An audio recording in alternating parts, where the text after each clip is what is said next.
Hey guys, Rich DeSilva. I am the new guy at Empire, and this is my shoulder anatomy video. So I'm going to start with the bony anatomy. That tends to be the more basic part of the structure. That's what everybody's familiar with. So we'll call it your shoulder. The shoulder would be comprised of the ball and socket joint. So you have your humerus. Your humerus would be the bony anatomy extending from the superior part of your elbow all the way up to your shoulder. If you were to look at it, it almost looks like a club with a hammerhead on it. Now, the hammerhead would be the humeral head. The humeral head is medial to the actual vertical extension of the humerus. It's rounded out like a ball and peen hammer, and it's covered with articular cartilage.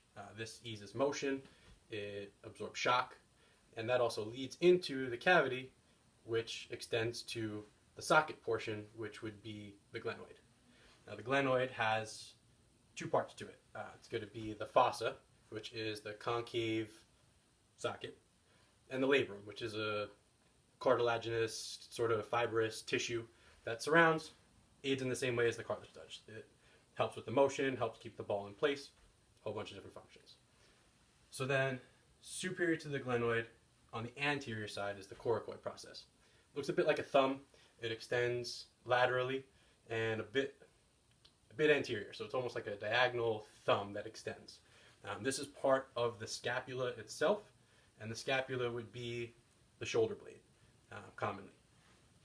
Directly anterior of the coracoid, directly posterior of the coracoid would be your acromion. So your acromion sits just about at the same level on the posterior side as your coracoid sits on the anterior side. Lastly is the clavicle, and the clavicle is superior to all shoulder bones. It runs laterally from the neck out to the shoulder. If you were to view this whole thing laterally, if you looked at it from the side, it would almost look like a triangle sitting on top of your humerus, superior to your humerus. So you'd have your humerus here, and then above you'd have a little triangle that would go clavicle to your acromion to your coracoid. So you'd almost have a little triangle on top. Now, joints. In the shoulder, you have two major joints. You have your glenohumeral, and you have your acromioclavicular.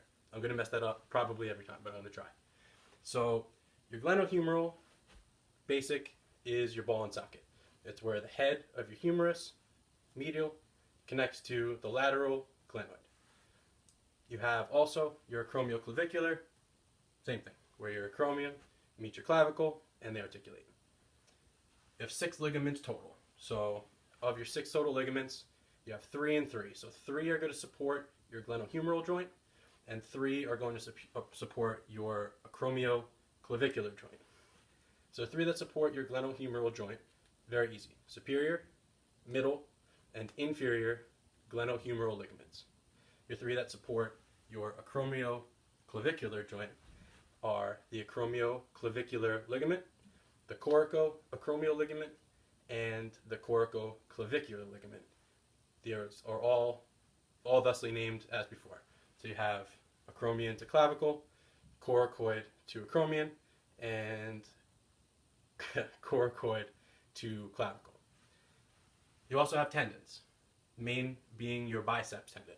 I know it sounds ridiculous. There's only one of them, but it's still called biceps because it connects multiple biceps. The connection would be the superior end of the biceps to the superior end of the glenoid. More specifically, the superior lateral end, but the superior end of the glenoid. You also have your rotator cuff. Now, your rotator cuff, all of the parts will connect to, let's call it the posterior medial scapula. So you have your subscapularis, which is the loner, and that attaches to the lesser tuberosity, which is the anterior facing of the lateral superior humerus. And then you also have your supraspinatus, your infraspinatus, and your teres minor, and these attach to the greater tuberosity, which is the lateral posterior side of the superior humerus. Now, the rotator cuff is fairly basic as far as function goes. It provides stability to the joint. It holds the humeral head into the concave portion of the glenoid, ball and socket. And it also allows for you to rotate your shoulder. It allows for lateral motion, medial motion, whatever one would need. Obviously, you can't go too medial, but should your rib cage not be there, you would be able to. Last but not least, we have the bursa. The bursa is superior to the rotator cuff, but inferior to the acromion and covers over the rotator cuff more or less. The function would be, it's a sac filled with, let's call it biological engine oil. It allows for all the articulation that your shoulder is capable of without friction and burning and pain. So it's more or less the lubrication container for your shoulder. I hope you guys enjoyed my video. Please, I love the feedback. I love knowing that I'm on the right track, not on the right track. So if you check this out and you have something to add, or if I missed something, or if I pronounce something wrong, drop it on me. Beat me over the head with it. I'd love to see it.